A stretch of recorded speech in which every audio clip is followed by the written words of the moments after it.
খাল কেটে কুমির আনলো ইসরায়েল। ইউক্রেনকে খুশি করার মাধ্যমে রাশিয়ার সাথে সরাসরি বিরোধে জড়ালেন নেতানিয়াহু।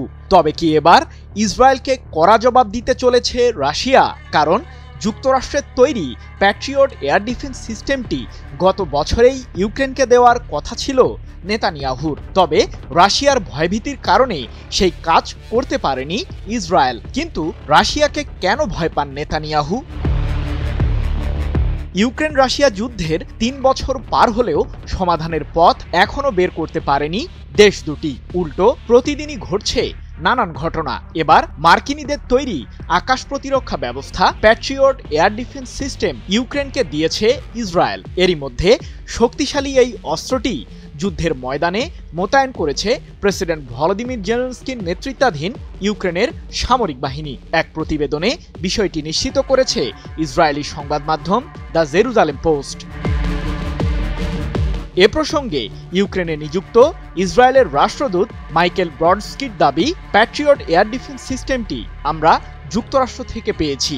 এই সিস্টেমগুলো এখন ইউক্রেনে রয়েছে। অনেকেই বলে ইউক্রেনকে ইসরায়েল সামরিকভাবে সাহায্য করেনি। তবে এই দাবি সত্য নয়, যদিও ইসরায়েলের পররাষ্ট্র মন্ত্রণালয় বিষয়টিকে অস্বীকার করেছে। এদিকে প্রেসিডেন্ট জেলেনস্কি জানিয়েছেন, ইসরায়েলের সমরাস্ত্রের চালান আরও বাড়তে চলেছে। শীঘ্রই আরও 2টি প্যাট্রিয়ট সিস্টেম যোগ হবে ইউক্রেনের সামরিক বহরে। এর আগে গত বছরের নভেম্বরে ইউক্রেনের প্রেসিডেন্ট জেলেনস্কি ইসরায়েল থেকে সামরিক সাহায্য নেওয়া প্রসঙ্গে বলেন, ইসরায়েল মূলত রাশিয়ার প্রেসিডেন্ট ভ্লাদিমির পুতিনকে ভয় পাচ্ছে। কিন্তু কেন এই ভয়? রাশিয়া কি কোনোভাবে ইসরায়েলে আক্রমণ করতে পারে? মধ্যপ্রাচ্যে রাশিয়ার অন্যতম ঘনিষ্ঠ বন্ধু বলে পরিচিত ইরান দেশটির সাথে 20 বছর মেয়াদী কৌশলগত অংশীদারিত্ব চুক্তি করেছে মস্কো, যার মাধ্যমে ইরানের পারমাণবিক ও সামরিক খাতে সহায়তা করবেন পুতিন।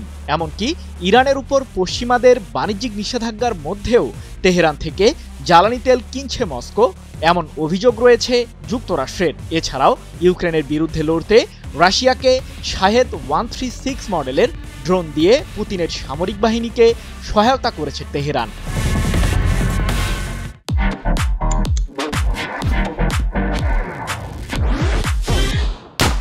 এমন প্রেক্ষাপটে মধ্যপ্রাচ্যের ভূরাজনীতিতে রাশিয়ার পরোক্ষ অংশগ্রহণকে অনেকটা চ্যালেঞ্জ হিসেবেই দেখেন নেতানিয়াহু ও মার্কিন প্রশাসন, এমন দাবি সমরবিদদের।